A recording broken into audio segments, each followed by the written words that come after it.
आप सभी को नमस्ते। मैं डॉक्टर विकमन चौधरी और आज के इस वीडियो में हम आपको जानकारी देने वाले हैं परपुरा हेमरेजिका के बारे में। सबसे पहले हम बात कर लेते हैं परपुरा क्या होता है। देखिए, आपने अक्सर देखा होगा आपके स्किन के ऊपर वो छोटे छोटे या फिर हम बात करें बहुत ही बड़े पैचेस होते हैं ब्लीडिंग के निशान के। अगर हम बात करें नीले कलर के या फिर पर्पलिश, अगर हम बात करें कुछ पैच बन जाते हैं निशान जो कई बार बनते रहते हैं और अपने आप वो डिजोल्व घुल भी जाते हैं। तो अक्सर अगर ऐसा देखा जाता है, सबसे पहले हम बात करेंगे परपुरा हेमरेजिका क्या है।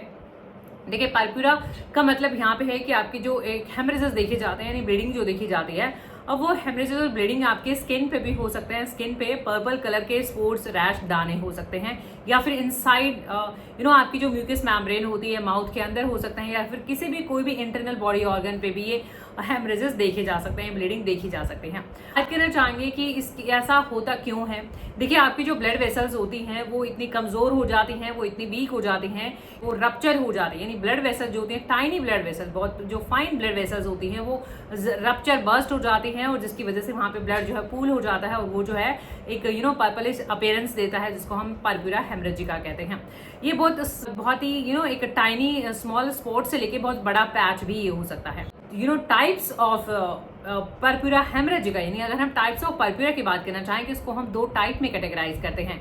एक हम बात करते हैं कि ड्यू टू थ्रोम्बोसाइट, यानी अगर आपकी बॉडी में प्लेटलेट्स लो देखे जाते हैं जिसको हम कहते हैं थ्रोम्बोसाइटोपेनिक परप्यूरिया, यानी कि थ्रोम्बोसाइट कम होने की वजह से अगर आपकी बॉडी में निशान पड़ जाएं तो वो जो है उसको हम थ्रोम्बोसाइटोपेनिक परप्यूरिया कहते हैं।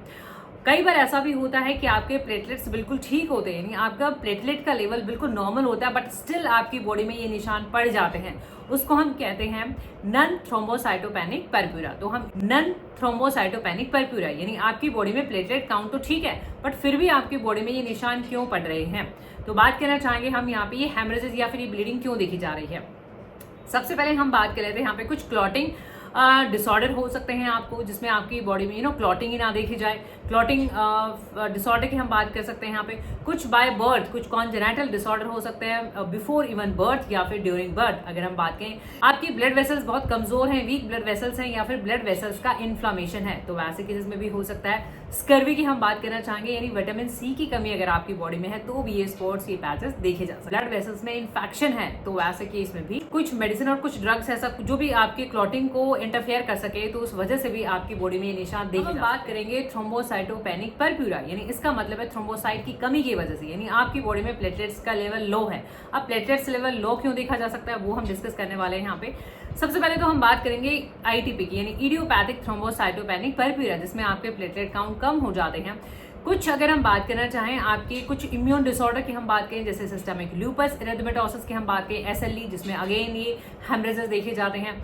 बात करें अगर हम यहाँ पे कुछ ड्रग्स ऐसी होती हैं जो आपके इम्यून सिस्टम को जो है इंटरफेयर करती हैं और उसकी वजह से आपके प्लेटलेट काउंट लो हो सकते हैं।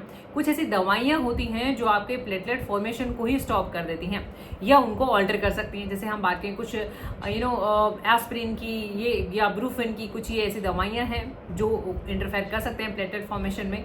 कुछ वायरल इन्फेक्शन हो सकते हैं, अगर हम बात करें एचआईवी की या फिर हम बात करें डिफरेंट वायरल इन्फेक्शन है, साइटोमेगाला वायरस है या फिर रुबेला वायरस की हम बात करें या फिर हेपेटाइटिस सी वायरस की हम बात करें, यानी ये ऐसे वायरल इन्फेक्शन है जिसमें भी आपके प्लेटलेट पे असर पड़ता है और जिसकी वजह से आपको ये स्पॉट्स देखे जा सकते हैं। ब्लड स्ट्रीम में इन्फेक्शन हो सकता है, इन्फेक्शन इन ब्लड स्ट्रीम, कोई रीसेंट ब्लड ट्रांसफ्यूजन कराया है तो ऐसे केस में भी ऐसा देखा जाता है। बात करना चाहेंगे डायग्नोस्टिक्स की, जांच कैसे की जाए, कंफर्म कैसे हो कि ये परप्यूरिया का केस है।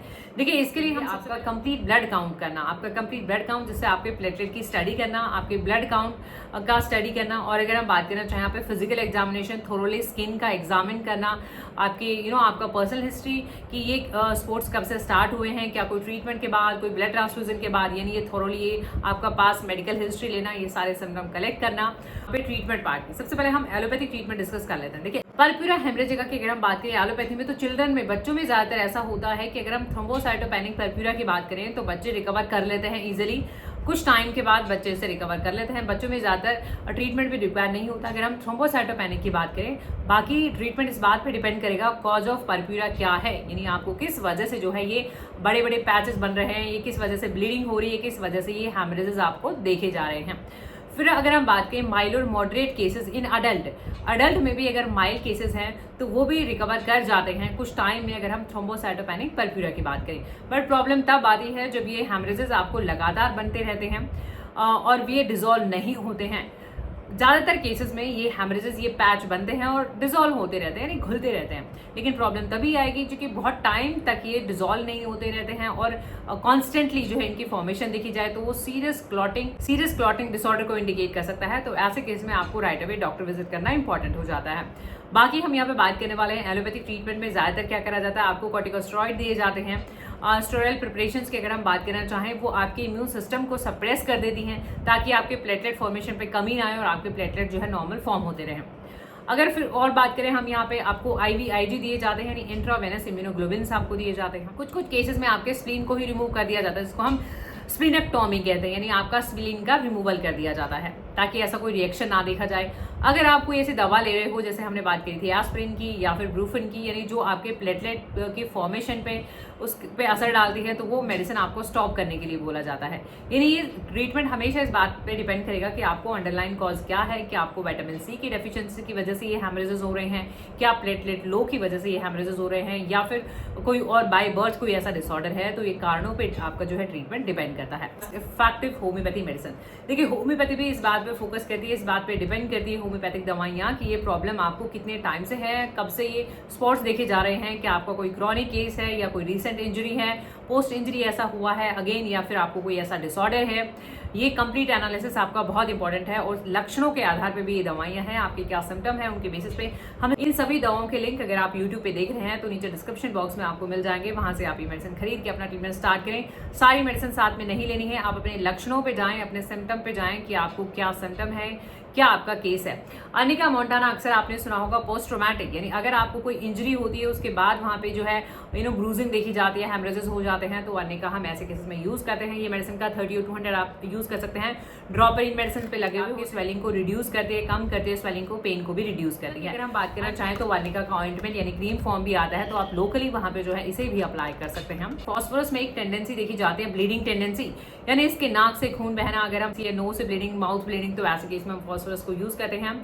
फॉस्फोरस में टाइनी हेमरेजेस भी देखे जाते हैं। अगेन मेडिसिन जो है 30 और 200 मेडिसिन का स्ट्रेंथ है with the help of dropper 1 or 2 drops 2 time. देखिए क्या हेमेमालिस भी काफी इफेक्टिव है, ब्लीडिंग डिसऑर्डर में हम इसे यूज करते हैं। और ब्लीडिंग डिसऑर्डर में पुअर ब्लड सर्कुलेशन अगर देखा जाता है, वेनस कमजोरियां यानी नसों की अगर कमजोरी देखी जाती है तो आपके सर्कुलेशन को भी इंप्रूव करती है। और कहीं ना कहीं जैसे हम इसे पाइल्स में यूज करते हैं, वेनस लीकेज में, ब्लीडिंग में, तो ये काफी हेल्पफुल हो जाती है ड्रॉपर की हेल्प से। वैसे ही आप इसे यूज कर सकते हैं 1 or 2 drops 2 टाइम्स। ज्यादातर हम ऐसे केसेस में यूज करते हैं जहाँ पे आपकी आईज के अराउंड अगर एक ब्रूजिंग देखी जाए, तो ऐसे केस में आप रीडम्पाल की हेल्प ले सकते हैं। वैसे ही with the help of dropper hypericum, देखिएगा हाइपेरिकम हम ऐसे केसेस में यूज करते हैं जब आपकी नर्व और बोन का इन्वॉल्वमेंट देखा जाए, यानी अगर आपको कोई ऐसी कॉम्पैक्ट कोई ऐसी इंजरी हुई है, कोई क्रश्ड इंजरी हुई है जिसमें आपकी नसों पे भी फर्क पड़ा है, नर्व्स पे भी फर्क पड़ा है और बोन पे भी फर्क पड़ा है, और उसके बाद जो है आपको ब्लीडिंग और हेमरेजेस देखे जाएं, तो ऐसे केस में आप हाइपेरिकम की हेल्प ले सकते हैं। एक जो कॉर्टिकोस्टेरॉइड प्रिपरेशन है इन होम्योपैथी, बट ये होम्योपैथिक प्रिपरेशन है, एनालॉग है ये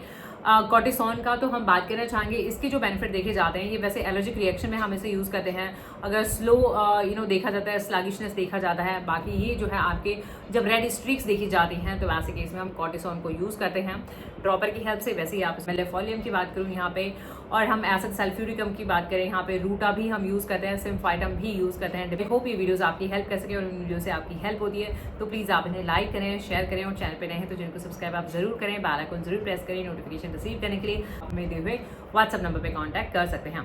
thank you for your time, thank you for supporting, thank you so much, thank you.